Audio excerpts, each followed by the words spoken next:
பின்ன எந்த அடிப்படையில் நாங்கள் கூட்டணி வந்து பலமாக இருக்கோம் அப்படின்னு நீங்கள் சொல்லுங்கள். அவங்க கருத்துக்களை அவங்க பிரதிபலிக்கிறாங்க. அது கூட ஜனநாயகத்தில் சுதந்திரம் இல்லைன்னா சொல்ல முடியுமா? டிடிவி அவர்களே நீங்கள் இப்படி தான் பேசணும். எல்லா நதிகளும் கடலில் தானே சார் சங்கமிக்கும். பொறுத்திருந்து பார்ப்போம்.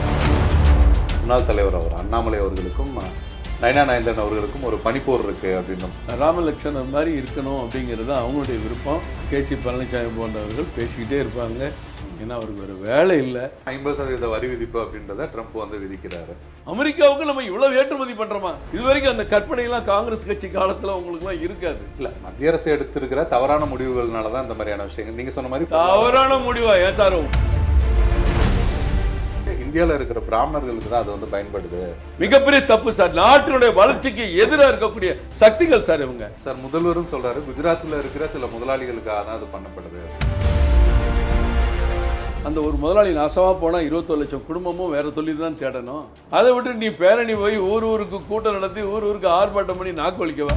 எவ்வளவு பொருளாதார சுற்று இதுல இருக்கு. கூமட்டத்தான் பேசிட்டு இருக்காங்க சார். அவர் பாஜக வந்ததுல உங்களோட பங்கு ஏதாவது? அவர் நிச்சயம் நல்ல பதவிகள்லாம் கட்சி தலைமை பார்ப்பாங்க. உங்களுக்கு பிடிச்ச ஹீரோ அப்படின்னா இன்னைக்கு வந்து கூலியை விட பாட்சா 100 மடங்கு பெற்றாரு. இப்ப விஜய் படமே சில படம் ஜெயிக்குது, பல படம் தோக்குது. பொதுவாக எப்போதுமே இப்படி அரசியல் சார்ந்துதான் செயல்படுவீங்களா, இல்லை உங்களுக்கு ரிலாக்ஸேஷன் டைம் அந்த மாதிரி முடியல சார். ஆச்சி ராயல் குலோப் ஜாமுன் பேக்ஸ், ஒன்று வாங்கினால் ஒன்று இலவசம். குறைந்த விலை, நிறைந்த தரம், தங்கள் தேவைகள் அனைத்தும் ஒரே இடத்தில். ஜெயச்சந்திரன் சார். வணக்கம் சார். வணக்கம். அதாவது 2 விஷயம் ரொம்ப தீவிரமாக பரபரப்பாக பேசப்படுது. ஒன்று என்னன்னா, பாஜக கட்சிக்குள்ளேயும் ஒரு குழப்பம் இருக்குது, பாஜக கூட்டணிக்குள்ளேயும் இப்போ வந்து நிறைய குழப்பங்கள் இருக்குது அப்படின்னு சொல்கிறாங்க. முதல்ல கட்சியில் குழப்பம் அப்படின்னா எல்லா தலைவர்களையும் வர சொல்லி அங்கே வந்து தீவிர ஆலோசனைலாம் நடக்குது அப்படின்னு தகவல்கள் வருது. ஏன்னா இப்படி ஒரு கருத்து விவாதம் வந்தது தானே நீங்கள் கேள்வி கேட்க முடியும், நான் பதில் சொல்ல முடியும். அதை நான் வரவேற்கிறேன். அப்படி எந்த வித குழப்பமும் இல்லை. ரொம்ப நிம்மதியாக, சந்தோஷமாக, ரொம்ப உற்சாகமாக கூட்டணி ஏற்பட்ட பிறகு மேலும் உற்சாகமாக இந்த முறை எத்தனை சட்டமன்ற உறுப்பினர்கள் பாஜகவிலிருந்து கோட்டைக்கு செல்வார்கள் என்ற ஒரு நம்பிக்கையோடு கட்சி தொண்டர்கள், நிர்வாகிகள், மாவட்ட மாநில தலைவர்கள் செயல்பட்டு கொண்டிருக்கிறார்கள். ஆனால் பொதுவாக வந்து முன்னாள் தலைவர் அவர் அண்ணாமலை அவர்களுக்கும் நயனா நாயந்தன் அவர்களுக்கும் ஒரு பனிப்போர் இருக்கு அப்படின்ற மாதிரி தொடர்ச்சியாக செய்திகள்லாம் எழுதுறாங்க. திரு நயினார் அவர்களுக்கும் திரு அண்ணாமலை அவர்களுக்கும் இடையான அந்த உறவில் ஒரு கசப்பை ஏற்படுத்த முடியுமா என்று திமுகவினர் கூட சோசியல் மீடியாவில் வந்து பதிவு போடலாம். வேற கட்சிக்காரங்க, காங்கிரஸ்காரங்க பதிவு போடலாம். வெல்கம் மோடின்னு போட்ட திமுக ஒரு காலத்தில் கோபேக் மோடின்னு போட்டாங்க. அப்போ கோபேக் மோடிலாம் செக் பண்ணும்போது பாகிஸ்தானில் இருந்துலாம் இங்கே போட்டிருந்த வேடிக்கை செந்திலுக்கு நல்லா தெரியும். நீங்கள் இதெல்லாம் பார்த்துருக்கீங்க. அந்த மாதிரி இன்றைக்கி வேறவர்கள் தவறான இந்த உறவு நட்பு மேலே ஒரு களங்கத்தை ஏற்படுத்தணும், இதனால் கட்சிகளை ஒரு குழப்பத்தை ஏற்படுத்தணும். எவ்வளோ பேர் கூலிப்படை இருக்காங்க, அதெல்லாம் வச்சு நீங்கள் பார்க்க 2 பேரும் அன்பாக தான் இருக்காங்க, பேசுகிறாங்க, வைக்கிறாங்க. அன்றைக்கி ஒரு நாள் மேடையில் கூட ஐயா மூப்பனார் விழாவில் கூட நினைவு நாள் விழாவில் அன்றைக்கி நினைவு நாள் அந்த அஞ்சலி செலுத்த போகும்போது கூட திரு அண்ணாமலை அவர்கள் கட்டி பிடிச்சி நயினார் கூட்டிகிட்டு வர நான் என் கண்ணால் பார்த்தேன். அவங்களுக்குள்ள ஒன்றும் ராமலட்சுமணன் மாதிரி இருக்கணும் அப்படிங்கிறது தான் அவங்களுடைய விருப்பம், அவங்களுடைய செயல்பாடு. ஏன்னா 2 பேருக்கும் தனிப்பட்ட நோக்கம் கிடையாது, 2 பேருக்கும் பாஜக ஜெயிக்கணுங்கிறது தான் நோக்கம். சார், அதையும் தாண்டி பெர்ஃபார்மன்ஸ், அதாவது செயல்பாடுகள் அடிப்படையில் நீங்கள் சொன்ன மாதிரி முந்தைய கேப்டனோட செயல்பாடை விட இப்போ இருக்க கேப்டனோட செயல்பாடு அந்தளவுக்கு இல்லை அப்படின்னு பாஜக தரப்புலேயே வந்து ஒரு சில கருத்துக்கள் இருக்குன்னு சொல்கிறாங்களா? அது இல்லை சார், அதெல்லாம் ஒவ்வொருத்தருக்கும் ஒரு ஸ்டைல் இருக்கும். சில விவாதங்களில் பேசுறது, சில கருத்துக்களை தெரிவிக்கிறதுல அந்த மாறுபாடு இருக்கலாம். அவங்க ஸ்டைலில் அவங்க சொல்லுவாங்க. ஆனால் அது மாதிரி இது இல்லை, இது மாதிரி அது இல்லைன்னு நம்ம சொல்லலாம். ஆனால் எந்த ஸ்டைல் தமிழ்நாட்டில் பாஜக வந்து வளர்த்தெடுக்கிறதுக்கு எந்த ஸ்டைல் யூஸ் ஆகும் நீங்கள் நினைக்கிறீங்க? இல்லை, அப்படிலாம் இல்லை. எல்லா ஸ்டைலுமே யூஸ் ஆகும். இது தனிநபர் கட்சி இல்லை. நீங்கள் வைகோ போன்ற ஒரு தனிநபர் கட்சியில் நீங்கள் அந்த கணக்கை போட்டு பார்க்கலாம். இது போன்ற ஒரு தேசிய கட்சியில், அகில இந்திய தலைமையின் கீழ் செயல்படக்கூடிய கட்சியில் அப்படிப்பட்ட கணக்குகள் போட்டு நீங்கள் மார்க் போட முடியாது. சார், கூட்டணி அப்படின்னு எடுத்துட்டோம்னா இப்போ அதிமுக கூட்டணி, இப்போ செங்கோட்டையன் வந்து 5ஆம் தேதி நான் அறிவிப்பேன், நிறைய விஷயங்களை பேசுவேன் அப்படின்னு சொல்லியிருக்காரு. மறுமுறை பார்த்தீங்கன்னா டிடிவி நான் தேசிய ஜனநாயக கூட்டணியில் தான் இருக்கேன்னு சொன்னவர் இப்போ வந்து நான் டிசம்பரில் சொல்கிறேன் அப்படின்ற மாதிரி சொல்கிறாரு. ஓபிஎஸ் வந்து வெளியில் போயிட்டாரு. ஏற்கனவே அதிமுக கூட இருந்த பிரேமலதாவும் நான் வந்து கடலூரில் மாநாட்டில் அறிவிப்பேன்றாங்க, முதுகில் குத்திட்டாரு அப்படின்ற பல்வேறு கருத்துக்கள் வந்து தெரிவிக்கிறாங்க. பின்ன எந்த அடிப்படையில் நாங்கள் கூட்டணி வந்து பலமாக இருக்கோம் அப்படின்னு நீங்கள் சொல்கிறீங்க? இப்போ அடிக்கடி திருமாவளவன் கூட்டணி கட்சியினுடைய அந்த கூட்டணி கட்சியெல்லாம் ஆட்சி அதிகாரம் பெற வேண்டும்னு அடிக்கடி பேசுகிறார். நீங்கள் பார்த்துருக்கீங்களா? பார்த்தேன். காங்கிரஸ் கட்சி இந்த முறை கூடுதலாக இடங்களை கேட்டு பெற வேண்டும், ஆட்சி அதிகாரத்தில் பெற வேண்டும் என்று காங்கிரஸ் கட்சி பேசுகிறாங்க. கம்யூனிஸ்ட் கட்சி வெளிப்படையாகவே பேசுகிறாங்க. வெளிப்படையாகவே திமுகவுக்கு எதிரான பல போராட்டங்களை, தமிழ்நாடு அரசுக்கு எதிரான போராட்டங்களை கையில் எடுத்து அவங்க போராடிட்டு இருக்காங்க. அப்போ ஏதோ இந்த கூட்டணி குழப்பங்கிறது இந்த பக்கம் மட்டும்தான் இருக்கிற மாதிரி நீங்கள் பேசுகிறீங்க, அந்த பக்கம் இருக்குங்கிறத உங்களுக்கு சுட்டி காட்ட கடமைப்பட்டிருக்காங்க. அவங்க கருத்துக்களை அவங்க பிரதிபலிக்கிறாங்க. அது கூட ஜனநாயகத்தில் சுதந்திரம் இல்லைன்னா சொல்ல முடியுமா? டிடிவி அவர்களே நீங்கள் இப்படி தான் பேசணும், பிரேமலதா அவர்கள் நீங்கள் இப்படி பேசக்கூடாது, தப்பு, ஓபிஎஸ் அறிக்கை விடக்கூடாது, செங்கோட்டையன் வாயவே தரக்கூடாதுன்னு சொல்ல முடியுமா?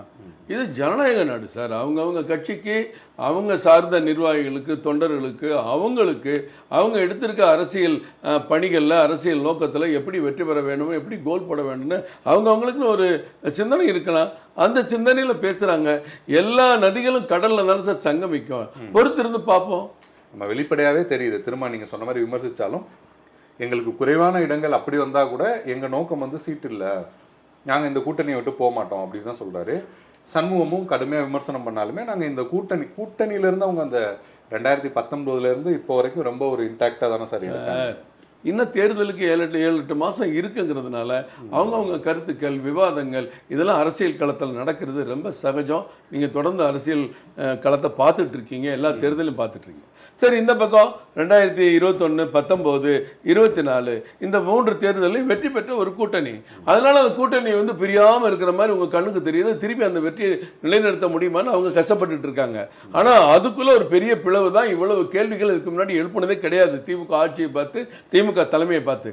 இப்போ தான் கம்யூனிஸ்ட், காங்கிரஸ், திருமாவளவன் எல்லாருமே இந்த கேள்விகளை முன்வைக்கிறாங்க.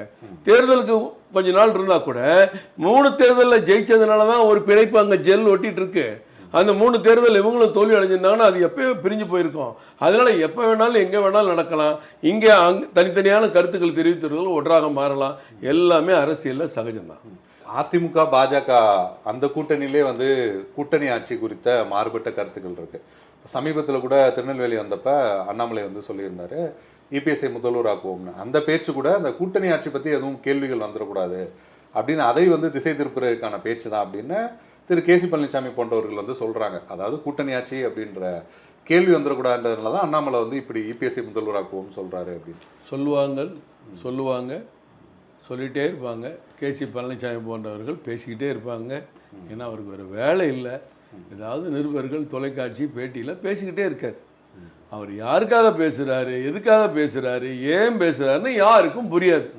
அது கேசி பழனிசாமி நல்ல நண்பர் எனக்கு.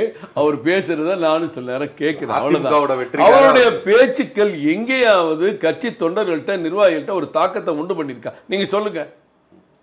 ஏங்க, ஒருத்தர் வந்து இவர் தான் முதலமைச்சர், நாங்கள் ஏற்று அவர் தலைமையிலே செயல்படுவோம்னு சொன்னா உடனே இப்படி குழப்பத்தில், பயத்தில் சொல்றாங்க. அதுக்கு பிறகு சொல்றாரு, எடப்பாடி அண்ணன் பழனிசாமி அவர்கள் முதலமைச்சராக உசுரை கொடுத்து பாடுபடுவோம்னு அண்ணாமலை அவர்கள் சொன்னாங்களே, அதுக்கு என்ன சொல்ல போறாரு? வேற ஒரு காரணம் சொல்ல போறாரு. இப்படி காரணம் சொல்லிட்டு அலையிறதுக்கு நிறைய பேர் இருக்காங்க சார். சார், இப்போ 2024 தேர்தலில் திமுக, அதிமுக 2 கட்சியுமே கடுமையாக விமர்சனம் பண்ணி தான் பாஜகவுக்கு வந்து ஒரு நல்ல வாக்கு சதவீதம் வந்தது. அப்போது வந்து எடப்பாடி பழனிசாமி குறித்து கடுமையாக விமர்சனம் பண்ணியிருந்தார். இப்போ அவரை முதல்வராக்குவோம் அப்படின்னு சொல்லும்போது அந்த ஃபாலோவர்ஸையோ இல்லை ஓட்டு போட்ட மக்களை எப்படி கன்வின்ஸ் பண்ண போறீங்க அப்படின்னு ஒன்று இருக்குல்ல சார். இப்போ கொஞ்சம் வயது அதிகமானவங்களுக்கு வந்து அரசியல் இதெல்லாம் வந்து அவங்க பார்த்து பழகிருப்பாங்க. ஆனால் யங்ஸ்டர்ஸை எப்படி நீங்கள் கன்வின்ஸ் பண்ணுவீங்க? யங்ஸ்டர்ஸ் நல்லா கன்வின்ஸ் ஆவாங்க. ஏன்னா போன தேர்தலில் எங்களுக்கு பிரதான எதிரி அண்ணா திராவிட முன்னேற்ற கழகம் இல்லை. ஏன்னா அவங்க சார்பாக யாரும் பிரதம மந்திரியாக போட்டியிடலை. எங்களுடைய பிரதான எதிரி ராகுல் காந்தி போன்ற இந்தியா கூட்டணி ஆட்சிக்கு வந்து விடக்கூடாது என்றுதான் எங்கள் பிரச்சாரம். அதற்கு ஆதரவாக விழுந்த ஓட்டு தான் 81 லட்சம் வாக்குகள் பிஜேபி கூட்டணிக்கு கிடைத்தது. ஏறத்தாழ அவர்களுக்கு 1 கோடிக்கு மேலான வாக்குகள் கிடைத்தது. ஏறத்தாழ 2 கோடி வாக்காளர்களை திமுகவுக்கு இண்டி கூட்டணிக்கு எதிராக இந்த 2 கூட்டணியும் பெற்றிருக்கிறது. அதுதான் இப்போ இலக்கு. அந்த வாக்குகளை நாங்கள் மறுபடியும் ஒருமுகப்படுத்துவோம், ஒன்று சேர்ப்போம். அதை பயன்படுத்தி இந்த தேர்தலில் வெற்றி பெறுவோம் என்ற நம்பிக்கை இருக்கிறது. 50% வரி விதிப்பு அப்படின்றத ட்ரம்ப் வந்து விதிக்கிறாரு. அதுக்கு வந்து எந்த மாதிரியான நடவடிக்கைகள் எடுத்திருக்கீங்க? ரஷ்யாவோட இந்த காலகட்டத்தில் ஒரு நடவடிக்கையை பற்றி நீங்கள் பயப்பட வேண்டாம். பாரத பிரதமர் பார்ப்பார். நிதியமைச்சர் சொன்ன மாதிரி அதுக்கான தேவை என்ன, சிறப்பு தொகுப்பு என்ன, சிறப்பு உதவி என்ன, கண்டிப்பாக செய்வாங்க. கொரோனாவில் ஒரு தடுப்பூசி கூட இந்தியா தயாரிக்க முடியாது, நம்ம காலில் வந்து விழுவாங்கன்னா அமெரிக்காவும் சைனாவும் திட்டமிட்டாங்க. நம்ம தயாரித்தது மட்டும் இல்லை, 54 நாடுகளுக்கு நம்ம கொடுத்த அதிசயத்தை நீங்கள் பார்ப்பீங்க. அதே மாதிரி நீங்கள் எல்லோரும் ஒன்று நினைக்கிறீங்க, இன்னைக்கு தாங்க புரியும் உங்களுக்கெல்லாம், அமெரிக்காவுக்கு நம்ம இவ்வளோ ஏற்றுமதி பண்ணுறோமா? இது வரைக்கும் அந்த கற்பனையெல்லாம் காங்கிரஸ் கட்சி காலத்தில் உங்களுக்குலாம் இருக்காது. இன்றைக்கி அமெரிக்காவுடைய ஏற்றுமதியில் நம்ம 29% இடம் பிடிக்கிறோம், உலக ஏற்றுமதியில் அது 12% அப்படின்னு ஒரு கணக்கெலாம் வருது பார்த்தீங்களா? அப்படி நம்ம தேவை அங்கே ஏற்றுமதி பண்ணாட்டி இல்லை அங்கே ஏற்றுமதி பண்ணாட்டி இவ்வளோ குறையும். இதை மற்ற நாடுகளுக்கு எப்படி டைவெர்ட் பண்ணுறதுன்னு மோடி அவர்களுக்கு தெரியுங்க. இதுக்காக வந்து இது வந்து பாம்பேயில் ஏறத்தாழ 290 பேர் மேலே அட்டாக் பண்ணி அவங்கள கொன்று குவித்த அந்த தீவிரவாதிகளுக்கு ஐநா சபைக்கு லவ் லெட்டர் எழுதுகிற காலம் இல்லை. ஆப்ரேஷன் சிந்தூர் அட்டாக் பண்ணுற காலம், சர்ஜிக்கல் ஸ்ட்ரைக் நடக்கிற காலம். இது ஒரு பொருளாதார போர். இந்த பொருளாதார போரில் பாரதம் ஜெயிக்கும். ஏனென்றால் உலக நிதி ஆணையம் சொல்லுது, எல்லா நாடுகளும் கீழ் நோக்கி போகும்போது இந்தியா மட்டும் எப்படி ஒளிரும் நட்சத்திரமாக மின்னுகிறதுன்னு IMF சொல்கிறாங்க. இல்லை, மத்திய அரசு எடுத்திருக்கிற தவறான முடிவுகள்னால தான் இந்த மாதிரியான விஷயங்கள் நீங்கள் சொன்ன மாதிரி தவறான முடிவா? ஏன் சார், உலகம் பூரா எல்லா நாடுக்கும் வரி விதிக்கிறாங்கன்னா சைனாவுக்கு 200% சொல்லிட்டு இருக்காங்க. உலகமே எல்லா நாடுகளையும் கூப்பிட்டு, கொலம்பியா இருந்து, மெக்சிகோல இருந்து, சைனால இருந்து எல்லா நாடுகளுக்குமே அவர் வரி, ஏன்னா அமெரிக்கா வீழ்ந்துட்டு போயிட்டு இருக்கு, மிகப்பெரிய பொருளாதார வீழ்ச்சி வருது. ஏறத்தாழ 7 பேங்கை மூடிட்டாங்க. இந்த பொருளாதார வீழ்ச்சியை சமாளிக்கிறதுக்கு நமக்கு ஒரு வருவாய். இப்போ திமுக ஆட்சியில் முதலமைச்சர் ஸ்டாலின் ஆட்சிக்கு வந்தோடனே மின்சார கட்டணத்தை 30% கூட்டு, முத்திரைத்தாள் கட்டணத்தை கூட்டு, பால் விலையை உயர்த்து, எல்லாம் எதுக்கு பண்ணார்? வருவாய் கம்மியாக இருக்குது, நாங்கள் பண்ணால் தான் சமாளிக்க முடியும். அது மாதிரி ட்ரம்ப் என்ன பண்ணார்? ஆட்சி வந்து இவ்வளோ பெரிய வீழ்ச்சி நடந்துகிட்டு இருக்கு, எங்கே இருந்தால் பணத்தை எடுக்கிறது, வரக்கூடிய பொருளுக்கு வரியை அதிகம் பண்ணுவோம், அப்போ நம்ம வருவாய் கூட அவர் நினைக்கிறாரு. நம்ம எல்லா நாடுகளுக்கும் அவர் குறைச்சிட்டாரு, இந்தியாவுக்கு மட்டும்தான் அவர் கூட்டியிருக்காருன்னா எதிர்கட்சிகள் சொல்வது நியாயம். இதெல்லாம் அராஜகம் சார், இதெல்லாம் பேசுகிறதே தப்பு சார். அவங்களுக்கு தெரியும் சார் எப்படி சமாளிக்கிறதுன்னு. இங்கே இருக்கிற ராகுல் காந்திக்கு தெரியாது. ஏன்னா அவர் டோக்லாங்கில் பிரச்சனை, சைனாவுக்கு நமக்கு சண்டைன்னா அவங்க தூதுவரில் ரகசியமாக பார்க்குற கூட்டம் அது. அந்த கூட்டத்திலேருந்து நீங்கள் என்ன எதிர்பார்க்க முடியும்? நல்லது இவங்க எதுவுமே சொல்லிக் கொடுக்க போகிறதில்ல. ஆனால் பாரத பிரதமருக்கு தெரியும் இந்த நிலைமையை எப்படி தாண்டது. ஏன்னா இது இந்தியாவுக்கு மட்டுமான பிரச்சனை இல்லை, உலக பிரச்சனை. அமெரிக்காவும் அவ்வளோ ஈஸியாக ஒன்றும் இந்தியாவில் இருந்து வாங்குற அத்தனை பொருளையும் நிப்பாட்டிட்டு வேற ஒரு நாட்டில் இருந்து வந்து நம்ம பொருளோட தரத்தை அவன் ரீப்ளேஸ் பண்ண முடியுமாங்கிறது பெரிய சந்தேகம். அமெரிக்காவில் இருக்கிற அத்தனை பொருளாதார மேதைகளை சொல்கிறான் ட்ரம்ப் செய்த தவறு, இதுக்கு அமெரிக்கா சீரழிய போகுது, அமெரிக்காவில் கஷ்டத்தில் தள்ளிவிட்டார் ட்ரம்ப்பு, இது மிகப்பெரிய கீழ் நோக்கி அமெரிக்கா செல்வதற்கு ட்ரம்ப் காரணமாக இருக்காரு சுல்லிவன் உட்பட முன்னாள் பொருளாதார ஆலோசனை சொல்லிட்டு இருக்காங்க. அதையும் கொஞ்சம் ஆராசாவெல்லாம் கேட்டுட்டு இந்த கம்யூனிஸ்ட் கட்சிக்கெல்லாம் பேச சொல்லுங்க சார். ட்ரம்ப்போட வர்த்தக ஆலோசகர் பீட்டர் நவ்ரோ அவர் என்ன சொல்கிறாருன்னா, இந்தியா வந்து ரஷ்யா கிட்ட இருந்து கச்சா எண்ணெய் வாங்கி அதை சின்ன நாடுகளுக்கு விற்கிறாங்க, இதில் கிடைக்கிற நிறையா பொருளாதார நலன்கள் அப்படின்றதே இந்தியாவில் இருக்கிற பிராமணர்களுக்கு தான் அது வந்து பயன்படுது அப்படின்னு சொல்லிட்டு அமெரிக்காவிலேருந்து நீங்கள் ஆராச சொன்னால் அதுக்கு ஒரு காரணம் சொல்கிறீங்க. அமெரிக்காவிலேருந்து ட்ரம்ப்போட வர்த்தக ஆலோசகர் அப்படி ஒரு கருத்தம். அமெரிக்காவில் என்ன சார், ஜார்ஜ் போரஸ் நம்மளை கிண்டல் பண்ணி கேலி பண்ணி நம்ம நாட்டை கீழே தள்ளுறதுக்கு சதி பண்ணுறாங்க சார். உதாரணத்துக்கு வச்சுக்கோங்க சார், செந்தில் வந்து ஒரு பெரிய தொழிலதிபர், 1 லட்சம் கச்சா எண்ணெய் 1 லட்சம் லிட்டர் நீங்கள் ரஷ்யாவிலேருந்து வாங்குறீங்க, இங்கே வந்து ரிஃபைன் பண்ணுறீங்க. ரிஃபைன் பண்ணுறத நீங்கள் எங்கே அனுப்புகிறீங்க? நேரடியாக வெளிநாடுகளுக்கு, 4 சின்ன நாடுகளுக்கு அனுப்புகிறீங்க. அங்கேருந்து வர்ற போக்குவரத்து செலவு, இங்கே நீங்கள் உற்பத்தி செலவு, இங்கே நீங்கள் கட்டுற மின்சார கட்டணம், இங்கே கட்டுற நீங்கள் டேக்ஸு, இங்கே உங்கள் ஃபேக்ட்ரியில் வேலை பார்க்குற 10,000 பேர், அந்த 10,000 பேர் வாழ்க்கை அடிப்படை சம்பளம், இங்கேருந்து திருப்பி ஏற்றும் போது லாஜிஸ்டிக்கு, திருப்பி அங்கேருந்து அந்த நாடுகளுக்கு போகிற வரி, எவ்வளவு பொருளாதார சுற்று இதில் இருக்கு. கூமுட்டத்தெல்லாம் பேசிகிட்டு இருக்காங்க. அந்த காலத்தில் சொல்லுவாங்க அமெரிக்கா ஜப்பான் வந்து இந்தியாவிலேருந்து இரும்பை வாங்குறான், இரும்பை வாட்சாக்கி நமக்கு அனுப்புகிறான்னு. அந்த மாதிரி இப்போ தான் சார் நம்ம இந்த மேக் இன் இந்தியாவுக்கு பிறகு இவ்வளோ பெரிய உற்பத்தி, இவ்வளோ பெரிய செயல்பாடு, அதனால தான் சார் 7.8% GDP கூடிக்கிட்டு இருக்கு. கூமுட்டத்தனமா கேள்வி கேட்குறாங்க. மிகப்பெரிய தப்பு சார், நாட்டினுடைய வளர்ச்சிக்கு எதிராக இருக்கக்கூடிய சக்திகள் சார் இவங்க. சார் முதல்வரும் சொல்கிறாரு குஜராத்தில் இருக்கிற சில முதலாளிகளுக்காக தான் அது பண்ணப்படுது அப்படின்னு. சார் விரல் விட்டு எண்ணிடலாம் சார், எல்லா மாநிலத்திலையும் சில முதலாளிகள் இருப்பாங்க. நம்ம தமிழ்நாட்டில் ஒரு 10 முதலாளி சொல்லுங்கள் சொல்லுங்கள், அவங்க மாதிரி நீங்கள் நானும் முன்னேற்றமா? அது ஒரு பாரம்பரியம். 50 வருஷம் 60 வருஷம் 70 வருஷம் 80 வருஷமான தொழில் உருவாக்கம் வளர்ச்சி அடிப்படை சார். நீங்கள் அமெரிக்காவில் தனியார் பேங்க் தான் சார், கவர்மெண்ட் பேங்க்கே இல்லை சார். லண்டன்லையும் அமெரிக்காலையும் கவர்மெண்ட் பேங்க்லாம் எப்படி தெரியுமா இருக்கும்? அங்கே இந்த மானியம் கொடுக்கறது, இந்த பென்ஷன் கொடுக்கறது, அந்த மாதிரி உதவிக்கு தான் சார் பேங்க்கு. மற்ற எல்லாமே தனியார் பேங்க் தான். அப்போ அவன் தான் இன்னைக்கு 2500 லட்சம் கோடி டாப்பில் இருக்காங்க அமெரிக்கா. அதுக்கு என்ன பதில் சொல்கிறீங்க? தனியார்ட்ட ஓடுற வரைக்கும் ஏர் இண்டியா லாபத்தில் ஓடிச்சு, கவர்மெண்ட்டுக்கு வந்த பிறகு நஷ்டத்தில் ஓடிச்சு. இங்கே இருக்க டிரான்ஸ்போர்ட் எல்லாம் தனியார்ட்ட ஓடும்போது லாபத்தில் ஓடிச்சு. இன்னைக்கு எல்லா டிரான்ஸ்போர்ட்டும் நஷ்டத்தில் ஓடுது. தனியார் பால் கம்பெனி எல்லாம் லாபத்தில் ஓடுது, கவர்மெண்ட் பால் கம்பெனி மட்டும் நஷ்டத்தில் ஓடுது. இதில் யார் பெரிய ஆளு யார் சின்ன ஆளு? யாரு சார்? ஒரு ராம்கோ கம்பெனி சிமெண்ட் உற்பத்தி, அடுத்து கம்ப்யூட்டரில் போனாங்க, சாஃப்ட்வேர் போனாங்க. ஹெச்எல் கம்பெனி பண்ணாங்க. ஜியோ கம்பெனி ஓனர் ஒருத்தர் சார், அவருடைய ஷேர் மார்க்கெட்டில் பல பேர் இன்வெஸ்ட் பண்ணியிருக்கலாம். ஆனால் ஒரு ஜியோ அந்த சிம் கார்டு அந்த சேல்ஸை மட்டும் நான் சொல்கிறேன், சோர்வு மட்டும். அவங்க நிறைய பிஸ்னஸ் இருக்கலாம், அதுக்கெலாம் நான் போகல, அதுக்குள்ள உள்ளே போகல. இராணுவ தளவாட உற்பத்தி இருக்கலாம், லாஜிஸ்டிக் இருக்கலாம், ரிஃபைனரி இருக்கலாம், அதுக்கெல்லாம் போகல. ஒரு சிம் கார்டு விற்கிற அந்த ஜியோ 21 லட்சம் டீலர், ஒரு முதலாளி, 21 லட்சம் குடும்பம் பிழைக்குதா இல்லையா சார்? பதில் சொல்லுங்கள் சார். அந்த ஒரு முதலாளி நாசமாக போனால் 21 லட்சம் குடும்பமும் வேறு தொழில் தான் தேடணும். இதெல்லாம் கெட்ட சிந்தனை சார். இப்படி சொல்லி நம்ம நாட்டை கேவலப்படுத்தி நம்ம நாட்டை பின்னோக்கி கொண்டு போக முயற்சிக்கிற பிற்போக்கு சக்திகள் சார் இவங்கெல்லாம். சார் கொஞ்சம் வந்து பர்சனலாகவும் பேசலாம். பொதுவாக எப்போதுமே இப்படி அரசியல் சார்ந்து தான் செயல்படுவீங்களா, இல்லை உங்களுக்கு ரிலாக்ஸேஷன் டைம் அந்த மாதிரி எதுனா?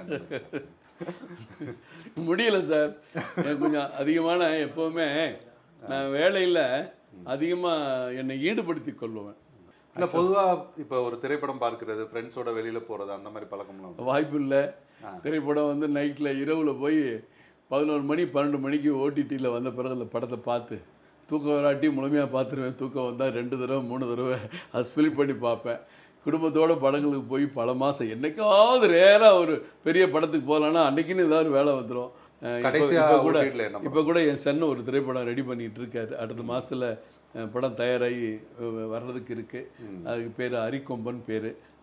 அவருடைய விஷயம், அவர் தனியாக பண்ணுறாரு. நான் அந்த விளம்பர ஏஜென்சி வச்சு கொஞ்சம் காசு சம்பாதிச்சுட்டு இருந்தேன். அரசியல் கட்சிக்கு வரவும் அந்த ஓனர்களையும் போய் பார்க்க முடியல, அவங்களோட ஜாலியாக பேச முடியல. அதனாலே அந்த தொடர்பு கட்டாயி அது நின்று போயிட்டு இருக்கேன். மறுபடியும் சரி பண்ணணும்னு பார்த்துட்ருக்கேன். ஓடிடியில் கடைசியாக என்ன படம் சார்? ஓடிடியில் இப்போ கடைசியாக பார்த்து மாவன் படம் பார்த்தேன். பிடிச்சிருந்தது? கொஞ்சம் பிடிச்சிருந்தது, கொஞ்சம் பிடிக்கல. அது எடுத்திருக்க விஷயம் என்ன தான் பண்ண போகிறாங்கன்னு கடைசியில் தெரிஞ்சிருச்சு. இது நம்ம கிராமத்துலேருந்து வந்தவனால அந்த தாய் மாமே சடங்கு, அக்கா மேலே எவ்வளோ பாசமாக இருப்போம், தம்பி மேலே எவ்வளோ பாசமாக இருப்பாங்க, தாய் மாமா முறைகள்லாம் என்ன, அதெல்லாம் நமக்கு நல்லாவே தெரியும். அது அந்த சென்சிட்டிவ் பார்ட்டை விட்டுட்டு இவருடைய லவ் அதெல்லாம் அந்த கொஞ்சம் அட்டாச் ஆகலை. மற்றபடி எல்லாம் அது சரியாக தான் இருந்தது.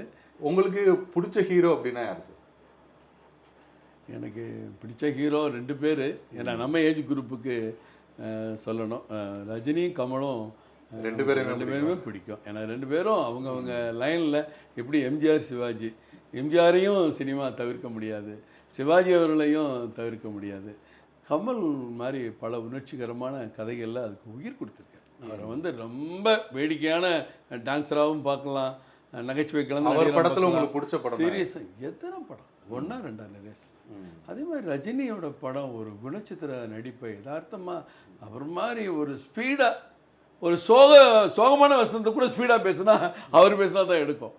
16 வயதில் தொடங்கி முள்ளு மணல் ஆரம்பித்து எத்தனையோ படங்கள். பாட்சாவை இன்றைக்கும் நீங்கள் திருப்பி போட்டு பாருங்கள், பாட்சாவோட அது ஸ்டைலே வேற மாதிரி இருக்கும். இன்னைக்கு வந்து கூலியை விட பாட்சா 100 மடங்கு பெட்டராக இருக்கும். அதாவது மேக்கிங்கில் படம் வசூல் இன்னைக்கு பெரிய லெவலில் இருக்கலாம், இன்றைக்கும் அவர் நடிக்கிறாருங்கிறதே ஒரு பெரிய சேலஞ்ச் தான். அந்த மாதிரி அதுக்கடுத்து வர்ற நடிகரெல்லாம் என் பையனுடைய அவங்க ஸ்டேஜுக்கு போயிட்டாங்க. அவங்க ரசிகர்கள் எல்லா நடிகருமே படத்தை பொறுத்து தான் சார் வெற்றி பெறுது. இப்போ விஜய் படமே சில படம் ஜெயிக்குது, பல படம் தோக்குது. விஜய் சேதுபதி ஒரு சில படம் ஜெயிக்குது, பல படம் தோக்குது. தனுஷ் படம் 2 படம் ஜெயிக்குது, 2 படம் தோக்குது. இப்போ அஜித்குமார் படம் சில படம் ஜெயிக்குது, சில படம் தோக்குது. அப்போ ஒரு நடிகர் மேலே எல்லாருடைய கண்ணு இருந்தால் அவங்க படமெல்லாம் ஜெயிக்கணும்ல. அப்படி இன்னைக்கு இல்லையே. இன்னைக்கு இருக்கிற நீங்கள் சொல்கிற அந்த கட்ட நடிகருடைய படங்கள்லாம் அப்படி தான் இருக்கு. திரையுலகம் எனக்கு ரொம்ப பிடிச்சது. ஏன்னா அவரோட படங்கள்லாம் பிடிக்குமா சார்? அது அவர் வந்து தயாரிப்பாளராக உள்ளே வந்தார். தயாரிப்பாளர் உள்ளே வந்து எங்கள் சித்தப்பானோன்னு தப்பாக நினைக்க போகிறாங்க. அவர் எனக்கு ஆக்சுவலாக மாமா வேணும். மாமா முறை பரம்பரையாக நடித்தவர் கிடையாது. ஒரு தொழிலில் இருந்தவர், பெரிய தொழில்பருடைய மைத்துனர் ஐயா ஆய்த்தனார் ஐயா அவருடைய அவரும் அவங்க சன் மாதிரி தான். ஏன்னா அவருடைய ஐயா சிவந்தி ஆதித்தன் ஐயா இருக்காங்க, ராமச்சந்திரன் ஆதித்தன் அவருடைய சித்தி மகன் தான் ஐயா சரத்குமார் அவர்கள்.